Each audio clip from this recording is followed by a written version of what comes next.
जय श्री कृष्णा दोस्तों, राधे राधे। दोस्तों, मृत्यु एक अटल सत्य है। जो भी जन्मा है उसे एक दिन मरना ही है। लेकिन मौत एक ऐसा विषय है जिसके बारे में कम ही लोग बात करना चाहते हैं। हालांकि हम सब ने एक विधि जरूर देखी होगी, लेकिन उसके बारे में जानकारी कम ही लोगों को होती है। आप सभी ने देखा होगा कि हिंदू धर्म में मृत्यु के बाद शव को जलाया जाता है, और आपने ये भी देखा होगा कि अगर किसी की मृत्यु सूर्यास्त के बाद होती है तो उसका दाह संस्कार अगले दिन किया जाता है। ऐसे में आपने गौर किया होगा कि मृत्यु के बाद व्यक्ति के शव को अकेला नहीं छोड़ा जाता। दरअसल इसका संबंध गरुड़ पुराण से है। आइए समझते हैं इसके पीछे का कारण। दोस्तों, हिंदू धर्म में यदि किसी की मृत्यु सूर्यास्त के बाद होती है तो उसके शव को रात भर घर पर ही रखा जाता है और अगले दिन उसका दाह संस्कार किया जाता है।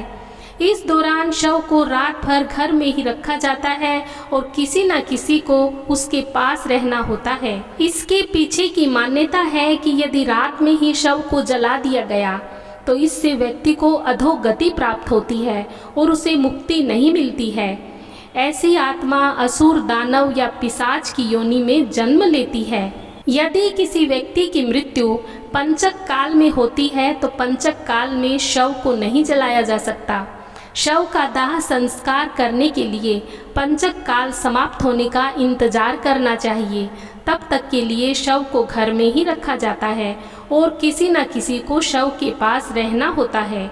गरुड़ पुराण सहित कई धार्मिक ग्रंथों में इस बात का वर्णन किया गया है कि यदि पंचक में किसी की मृत्यु हो जाए तो उसके साथ उसी के कुल खानदान में 5 अन्य लोगों की भी मौत हो जाती है। इसी डर के कारण पंचक काल खत्म होने का इंतजार किया जाता है। लेकिन इसका समाधान भी है कि मृतक के साथ आटे, बेसन या कुश से बने 5 पुतले अर्थी पर रखकर इन 5 का भी शव की तरह पूर्ण विधि विधान से अंतिम संस्कार किया जाए। ऐसा करने से पंचक दोष समाप्त हो जाता है। मृत शरीर को अकेले नहीं छोड़ने का सबसे बड़ा कारण यह है कि अगर शव को अकेला छोड़ दिया जाए तो हो सकता है कुत्ते, बिल्ली जैसे जानवर उसे नोच खाएं, और गरुड़ पुराण की माने तो ऐसे में मृत आत्मा को भी यमलोक के मार्ग में ऐसी यातनाएं सहनी पड़ती हैं। इसके अलावा यह भी माना जाता है कि अगर शव को अकेला छोड़ दिया जाए तो उससे बदबू आने लगती है। ऐसे में यह जरूरी है कि वहाँ कोई न कोई व्यक्ति बैठा रहे और धूप या अगरबत्ती शव के चारों तरफ लगाकर जलती रहे, ताकि शव से आने वाली दुर्गंध चारों ओर ना फैले। बुरी आत्मा के साए से भी शव को बचाना जरूरी होता है। इसके अलावा शव को अकेला इसलिए भी नहीं छोड़ा जाता क्योंकि माना जाता है कि मरे हुए व्यक्ति की आत्मा वहीं पर भटकती रहती है और अपने परिजनों को देखती रहती है।